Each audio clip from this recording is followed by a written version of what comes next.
अखंड विद्याश्रम में आपका स्वागत है। The first unit of impeccable vision, अखंडता का प्रतीक, भ्रूण विज्ञान, the divine science of embryology. मेरा धर्म इम्पेकेबल विजडम है। मेरी ग्रेटेस्ट डिस्कवरी दिव्यांक है, जिसके साथ कुदरत के सारे अच्छी चीजें बनाई गई हैं। उसको ध्यान में रखते हुए हम इस विषय के बारे में बात करेंगे। साइंस ऑफ एम्ब्रियोलॉजी या भ्रूण विज्ञान क्या चीज है, इसके बारे में जानने की कोशिश करते हैं। सबसे पहले ये वो साइंस है जिसके आधार पे बच्चे पैदा होते हैं, और ये ओवम और स्पर्म को मिलने के बाद जो जाइगोट बनती है वो पहला स्टेप है।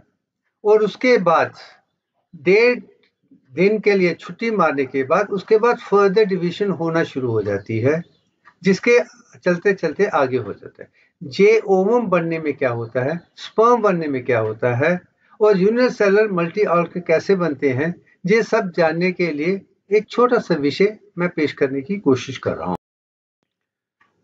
अब एम्ब्रियोलॉजी में, भ्रूण विज्ञान में कुछ चीजें हैं जो इस तरीके से हैं। पहला है कि सेल डिवीजन है। एक सेल जो लिविंग सेल है वो कैसे डिवाइड होती है और उसकी कैसे माइग्रेशन होती है, कैसे वो जगह छोड़ के दूसरी जगह जाता है। उसमें डिफरेंशिएशन चक्कर, कौन से धर्म चक्कर आते हैं, उसकी स्टेज कैसे बनती है, प्रतिक्रिया है, वो जानने की कोशिश करेंगे। उसमें कैसे डेवलपमेंट होती है, ग्रोथ होती है, और साथ में डिफेक्टिव सेल कैसे कम किए जाते हैं, और परफेक्ट ह्यूमन बीइंग कैसे बनता है। इन सब में एक एक करके छोटा सा विषय हम पेश करने की कोशिश करते हैं।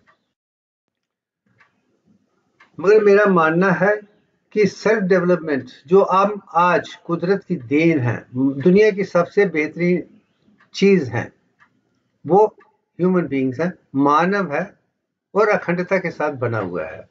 मगर काफी ऐसी चीजें हमारे जिस्म में होती हैं, चाहे वो एटम्स हों, एलिमेंट्स हों, मॉलिक्यूल्स हों, कंपाउंड्स हों, सेल्स हों, या ऑर्गन्स हों, टिश्यूज हों, उसमें चेंजेस आती रहती हैं। और ये चीजें जानने के लिए, इन सब चीजों को जानना हमारे लिए आवश्यक है। और यही जो डिफेक्ट्स हैं वो किस किस्म की प्रॉब्लम बना सकते हैं और हमको कैसे दुख कर सकते हैं, क्लेश दे सकते हैं, उसको जानने के लिए साइंस ऑफ एम्ब्रियोलॉजी या भ्रूण ज्ञान का जानना बहुत जरूरी है। जो इसे जान लेगा तो इंसान कैसे बनता है, कैसे खिलता है, कैसे उसको ठीक करना है, कैसे आगे बढ़ाना है, और कैसे हमें कुदरत के साथ जुड़ना है, इसके लिए ये ज्ञान बहुत अनिवार्य है। अब हम आते हैं लिविंग सेल्स। जो कुदरत का सेल है जो आगे बढ़कर जिसमें रेप्लिकेशन होती है, रिप्रोडक्शन होती है, उसे लिविंग सेल कहता है। और इसमें और आरबीसी, जो मैच्योर आरबीसी है, वो लिविंग सेल नहीं है, क्योंकि उसमें फर्दर डिवीजन नहीं होती है, मगर लिविंग सेल में होती है। अगर लिविंग सेल को हम एक कंपाउंड माइक्रोस्कोप में देखें तो उसके 3 ही हिस्से देखते हैं, सेल मेम्ब्रेन है, साइटोप्लाज्म है, न्यूक्लियस है।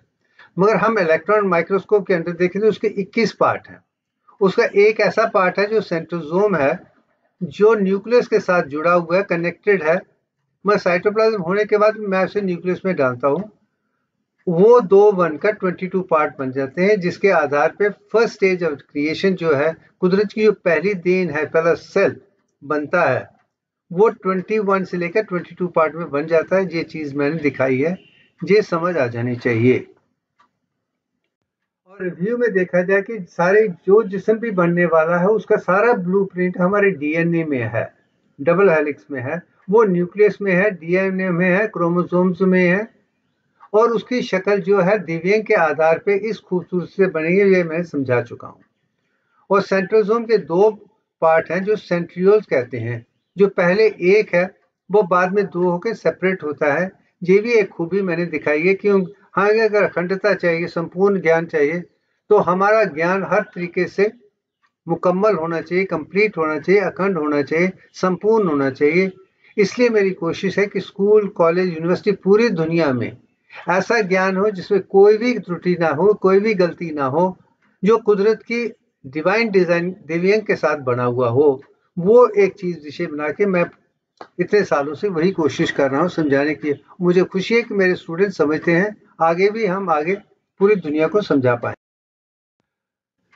There are 22 pairs of autosomes. हर सेल जो बनता है उसमें 22 पेयर्स है, प्लस एक पेयर सेक्स क्रोमोसोम का जिसमें एक्स और वाई है, जैसे इस पिक्चर में आप देख सकते हैं। अब हम जाते हैं कि दो किस्म की डिविजन्स हैं, एक को हम माइटोसिस कहते हैं, दूसरी को मियोसिस कहते हैं। जो माइटोसिस है वो सम विभाजन है, एक का उसी किस्म का विभाजन होता है, उसमें कोई नंबर कम नहीं होते हैं। ये सारे लिविंग सेल्स में ऑटोसोम में होते हैं, जिसके आधार पे हम संपूर्ण हैं। ये सेल डिवीजन है, पहले इसे जानने की कोशिश करते हैं। जो माइटोसिस है, जैसे मैंने कहा कि 46 क्रोमोसोम है, 44 प्लस एक्स वाई है या 44 प्लस एक्स एक्स है, जो डीएनए में के आधार पे है। जो चीज मदर सेल में है वही चीज डॉटर सेल्स में भी वैसे ही नजर आ जाएगी। और इसके 5 स्टेजेस हैं, और ये भी मैं दुनिया को दिखाना चाहता हूं। जो 5 और 10 बहुत इंपॉर्टेंट है। कुदरत ने 5 ही इस स्टेज में बनाई है, उसे समझने की हम कोशिश करते हैं। तो पहली स्टेज है प्रोफेस, है द फर्स्ट डिवीजन है। इसमें क्रोमोसोम के नंबर्स आर फर्स्ट डुप्लीकेटेड। जो 46 है वो 92 होने वाले हैं। Two identical chromosomes then gradually condense acquire rod like appearance, जो कि नीचे आप देख सकते हैं। और जो 2 सेंट्रियोल्स, जो सेंट्रियोल का हिस्सा है, वो सेपरेट होकर अपोजिट साइड में चले जाते हैं, और बीच में माइक्रोट्यूब बन के स्पिंडल बन जाते हैं, जिसके आधार पे एक काइनेटोन बन जाती है, एक शक्ल बन जाती है, जिसमें हम मदर सेल के 2 हिस्से बन जाते हैं, वो सिस्टर क्रोमेटिड बन जाते हैं, उसे हम दोनों तरफ देख सकते हैं। ये पहली स्टेज है जहां 46 92 बन जाता है। और दूसरी स्टेज है मेटा, उसकी मल्टीप्लिकेशन शुरू हो जाती है। उस स्टेज में जो न्यूक्लियर मेम्ब्रेन है, जो न्यूक्लियस को इनक्लोज करती है, वो खत्म हो जाती है। स्पिंडल्स बनना शुरू हो जाते हैं। Chromosomes centre of the cell में आ जाते हैं, जो पहले न्यूक्लियस में थे वो बनना शुरू हो जाते हैं। वो स्पिंडल के साथ अटैच होना शुरू हो जाते हैं, और उसके बाद एक नई पिक्चर बनना शुरू हो जाती है, जो आप नीचे देख सकते हैं। यही दूसरा डिवीजन है। जो तीसरा है एनाफेज कहते हैं, थर्ड डिवीजन कहते हैं। जैसे centrosome splits so that each chromatid get separated. जैसे मैंने कहा था कि प्रोफेज में भी वो डबल हो जाते हैं, फिर उसमें दूसरे साथ जुड़ना शुरू हो जाते हैं, और तीसरे में आप साफ देख सकते हैं कि उनके बीच में एक क्लीवेज आ रहा है, ताकि वो अगले स्टेज के लिए सेपरेट होना शुरू हो जाएंगे। इसमें आप साफ शब्दों में देखते हैं कि ऊपर वाले में 46 है, नीचे वाले में 46 है, और यही क्लीवेज है, यही नेक्स्ट स्टेज है, यही एनाफेज है। अब आ जाते हैं टेलोफेज। अब जो क्लीवेज आ गया, अब उसमें दोनों सेल एक दूसरे से दूर होना शुरू है, इसलिए टेलोफेज में दूरियां आना शुरू हो जाती हैं। वो न्यूक्लियर मेम्ब्रेन द्वारा आना शुरू हो जाती है, जो खत्म हो गई थी। अब 2 सेल्स बनना शुरू हो जाते हैं, और न्यूक्लियस अपने आप में रीअपियर हो जाता है। क्रोमोसोम स्टेडली बिकम अनकॉइल्ड, और इसके आधार पे साइटोप्लाज्म वे 2 daughters are formed are getting separated. जो एक पिक्चर में आप आसानी से देख सकते हैं कि वैसे क्यों सेपरेट हो रहे हैं। स्टेज में हम साइटोकाइनेसिस, कैसे वो सेल डिवाइड होके 2 डॉटर सेल्स में बन जाते हैं, जो प्रोफेज से शुरू हुआ था। मेटाफेज, एनाफेज, टेलीफेज, साइटोकाइनेसिस 5 के आधार पे मदर सेल ने 2 डॉटर सेल बना लिए हैं। इसके आधार पे जो सेल मर रहे हैं उसको रिप्लेस नए सेल परफेक्ट तरीके से। अगर हमारा डीएनए परफेक्ट है, दिव्यांग के आधार पे है, हर सेल जो बनता है, चाहे वो छोटी उम्र का है या बूढ़ी उम्र का है, परफेक्ट होगा। इससे रिवर्स ऑफ एजिंग आप आसानी से देख सकते हैं। इसलिए मेरे कहने का मतलब है कि अगर आप पूरी कोशिश से डीएनए मॉडल को दिव्यांग से बनाए, तो हर जिस्म का हिस्सा भी परफेक्ट होगा। आप संपूर्णता, अखंडता से पूरा जीवन व्यतीत कर सकते हैं। यही मेरी कोशिश है। रिवर्स ऑफ एजिंग होनी चाहिए, हमें बीमार नहीं होना चाहिए। कुदरत ने हमें दीन दी है कि दुनिया की रक्षा करनी है। और साथ में हमें वो सब दिया गया है, मगर उसको जानने के लिए, पहचानने के लिए हमें कुछ ना कुछ पढ़ना, लिखना, जानना जरूरी है। और यही चीजें मैं दिखाने की कोशिश कर रहा हूँ। अब ये 5 स्टेजेस ऑफ माइटोसिस हैं। अब आप आते हैं कि मियोसिस जो नेक्स्ट स्टेज है, उसे अर्थ सूत्र कहते हैं। जो 46 है उसे 23 बनना है। ये सिर्फ गैमेट्स या सेल्स में होता है, जिसे हम ओवम या स्पर्म कहते हैं, जिससे हम बने हैं। एक मातृ से है, एक पितृ से है। जो मातृ से है वो ओवम है, जो पितृ से है वो स्पर्म है। जब ये दोनों मिलते हैं तो हम नया जीवन जाइगोट बनता है। उसके आधार पे यूनिसेलुलर ऑर्गेनिज्म मल्टी सेलुलर कैसे बनते हैं, जो मैं दिखा भी चुका हूं। इसमें भी थोड़ी सी झलक आप देखने वाले हैं।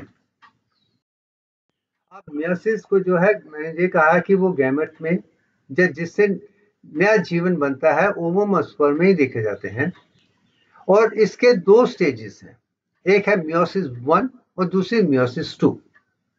और ईच के में भी 5 और 5 मिलते हैं। इन अदर वर्ड्स, इस स्टेज में आप 10 स्टेजेस देखने वाले हैं। फर्स्ट मियोटिक डिवीजन से रिडक्शन शुरू होती है। जो 46 है, 23 मियोसिस 1 में देखने वाले हैं। और डिप्लॉयड नंबर ऑफ क्रोमोसोम की हाफ हो जाते हैं, वो हैप्लॉयड नंबर ऑफ क्रोमोसोम में बन जाते हैं। When two gametes with haploid number of chromosome 23 fuse करके डिप्लॉयड नंबर ऑफ क्रोमोसोम बनते हैं, वही एक कुदरत की देन है। कितनी खूबसूरती से कुदरत ने देख के हम क्या बनने वाले हैं, कैसे कॉम्बिनेशन होने वाला है, कौन सी चीजें हम माँ और पिता से लेने चाहिए। मैं समझता हूं कि जो इंसान कुदरत के साथ जुड़ा हुआ है, अगर उसमें क्षमता है, उसमें अंदर शक्ति है, तो वो परफेक्ट हो सकता है। वो आत्मा भी उसको उसी तरीके से बना सकती है। ये भी एक मेरा प्रवचन है कि हम इसे समझकर दिखाएं। अगर ऐसे काम करेंगे तो जैसा है। और हर इंसान के पीछे हम क्या खाते हैं, क्या सोचते हैं, कैसे करते हैं, उसके आधार पे ही हम बनते हैं।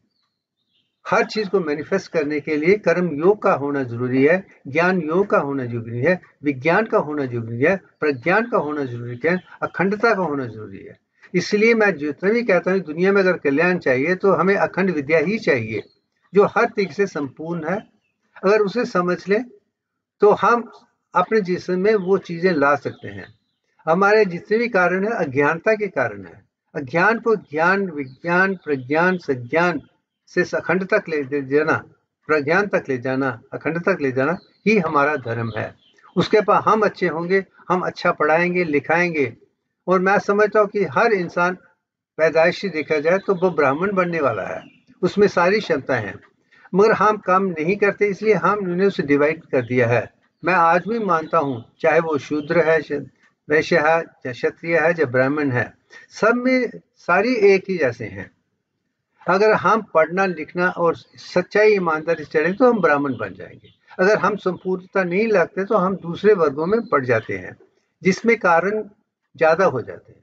अगर हम ब्राह्मण बन जाते हैं, चलते हैं, हम हर तरीके से मुकम्मल अखंड हो जाएंगे। अपना भी कल्याण होगा, दुनिया का भी हम कल्याण सिर्फ ज्ञान, विज्ञान, प्रज्ञान और तपस्या से ही दे सकते हैं। अब आते हैं कि एक इंटरफेस होती है जो 2 स्टेजेस के बीच में है। ये लॉन्गेस्ट फेज ऑफ सेल की लाइफ में है। इस सेल में सेल बढ़ते हैं, चलते हैं, डीएनए वगैरह सब कंडीशन अपने तरीके में बन जाती है। ये इंपॉर्टेंट फेज है। ये 2 डिवीजन के बीच में आती है और सेल की शक्ल आप देख। अब मियोसिस 1 पे आते हैं तो उसकी पहली फेज जो है वो आगे 4 हिस्सों में बदली हुई है 1 प्रोफेज ही, मगर 4 हिस्सों में है। जो पहली डिवीजन है उसे हम लेप्टोटीन कहते हैं। इसमें डीएनए का डुप्लीकेशन होना शुरू हो जाता है एज ऐसे सेल जो अनडिफाइंड, अनकॉइल्ड थे। न्यूक्लियस भी सेल था, वो खुला नहीं था। और न्यूक्लियस के जब जो डीएनए थे, क्रोमोसोम थे, क्रोमैटिड थे, वो कंडेंस से आप उसे देख नहीं सकते हैं। अब इसमें आप उसे देख पाएंगे। प्रोफेज 1 में लेप्टोटीन बनता है। Two chromatids attach to each other, वो 2 जो हैं वो एक दूसरे के साथ में बनते हैं, जिसे आप रेड और लाल में देख सकते हैं। मगर इनको डिस्टिंक्ट करना जो इसके अंदर क्या है वो नजर नहीं आएगा। ये कहीं ना कहीं एक ग्रॉस फॉर्म है, जैसे मैंने कहा कि कंपाउंड माइक्रोस्कोप की तरह है। हम कंपाउंड माइक्रोस्कोप की तरफ है। आगे हम चलते चलते बढ़ेंगे।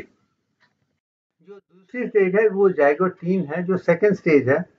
अब जो है वो दो डिस्टिंक्ट बन गए हैं।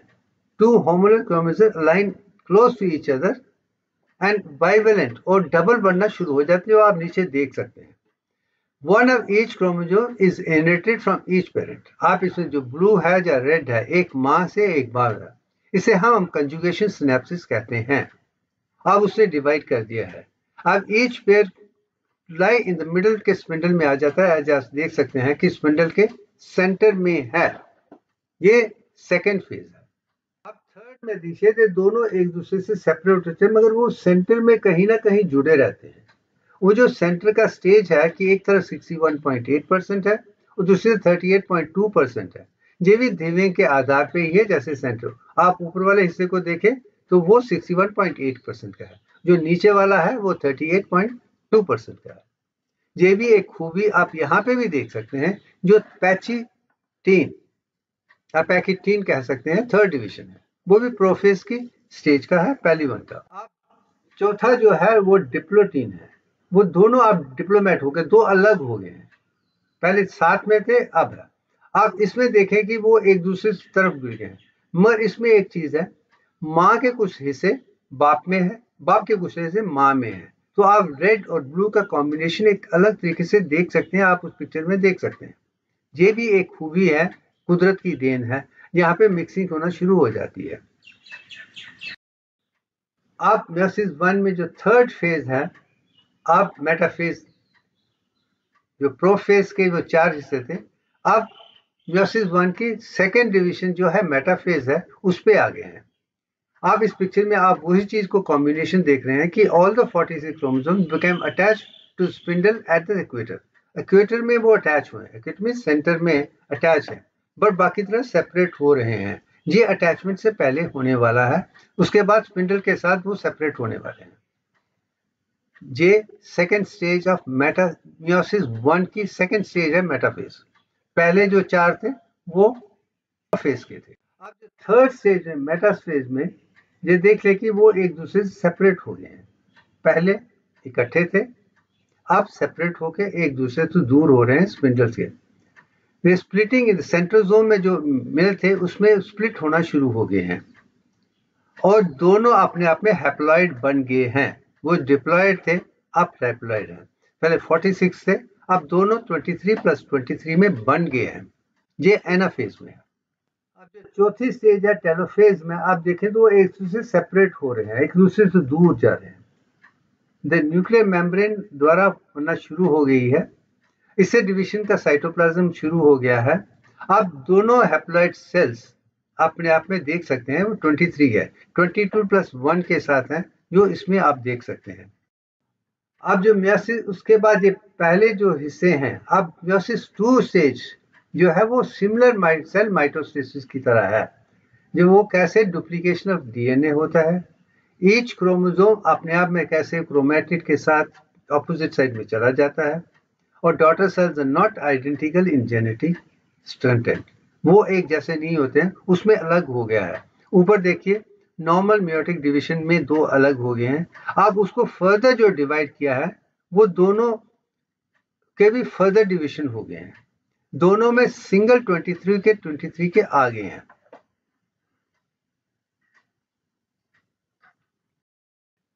आप इस पूरी पिक्चर को हम जो 10 स्टेजेस ऑफ मियोसिस है उसे देखना चाहते हैं। जो पहले मैंने दिखा है मियोसिस 1 का इंटरफेज है, जो दो स्टेजेस के बीच में है। माइटोसिस और मियोसिस के बीच में आता है, जो प्रेपरेटरी स्टेज है, जहां पर रिकॉन्साइलेशन होती है, जो लंबी स्टेज है वैसी ही रहती है। मगर जब हम मियोसिस 1 पे आते हैं तो उसकी 5 फेजेस हो जाती हैं।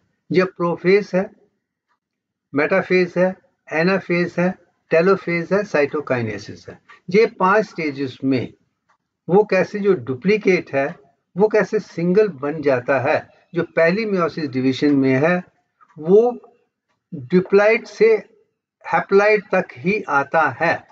ये चीज आपको ध्यान में रखनी है। अगर जो मियोसिस फर्स्ट है वो 46 को 23 तक लेके आ जाता है। यही फर्स्ट स्टेज के 5 हिस्से हैं। उसके बाद ही मियोसिस 2 शुरू होता है, जिसमें भी 5 फेजेस वही हैं। प्रोफेज है, मेटाफेज है, एनाफेज है, टेलोफेज है, साइटोकाइनेज। अगर आप इन 5 स्टेज में देखेंगे तो जो सिंगल सेल है 23 का है, वो कैसे फर्दर डिवाइड होता है, वो एक शेक लेने के बाद जो अंत में स्पर्म ओवम की शक्ल में उभर के आता है, वो हैप्लॉइड टाइप का है। 23 ही है, और स्पर्म में भी 23 है, हैप्लॉइड में ओवम में भी 23। फिर जो दोनों मिल जाते हैं तो वहां पे जाइगोट बन जाता है। और जाइगोट बनने के बाद फिर वो 1.5 दिन के लिए छुट्टी मारती है। उसके बाद ही डाइकोटमस डिवीजन, जो एक सेल 2, 4, 6, 8, 10, 8, 16, 32 वो ब्लास्टोसाइट स्टेज में बनता है। फिर वो जाके 8 दिन में इम्प्लांट हो जाता है एंडोमेट्रियम में। उसके बाद पहले 3 महीने के लिए वो कैसे डेवलप होता है, जिसे हम फर्स्ट ट्राइमेस्टर कहते हैं। उसके बाद उस तब तक सारे मेजर डिविनिटी जो ऑर्गन्स हैं वो बन जाते हैं। उसके नेक्स्ट ट्राइमेस्टर में उसमें पूरी डेवलपमेंट होके वो पूरा फॉर्म 22 वीक्स में ले लेता है, या 24 वीक्स में ले लेता है, तभी जाके आत्मा अंदर घुस जाती है, आनी चाहिए। उसके बाद फर्दर डेवलपमेंट जो है वो अंतरात्मा डीएनए को मॉडिफाई करके जीवन में वो परिवर्तन ला सकता है जो हम चाहते हैं। अगर हमें फैमिली में जेनेटिक प्रॉब्लम भी हैं, माता पिता को ब्लड प्रेशर है, डायबिटीज है, हाइपरटेंशन है, कैंसर है, कुछ भी है, अगर आत्मा चाहे, अगर हम आत्मा को वही फीड मैकेनिज्म दें जो खाना इंसान के लिए लाजमी है, सोच लाजमी है, अखंडता लाजमी है, और उससे लोक पालन की तरह है, कुदरत की देन की तरह है, वो संपूर्ण बन जाएगा। यही चीज मैं दिखाने की कोशिश अगले में एंशिएंट इंडियन विजडम और मॉडर्न साइंस से हम कैसे एक दूसरे को आगे ले जा सकते हैं वो दिखाने की कोशिश करूंगा। Anyway, thank you very much. बहुत बहुत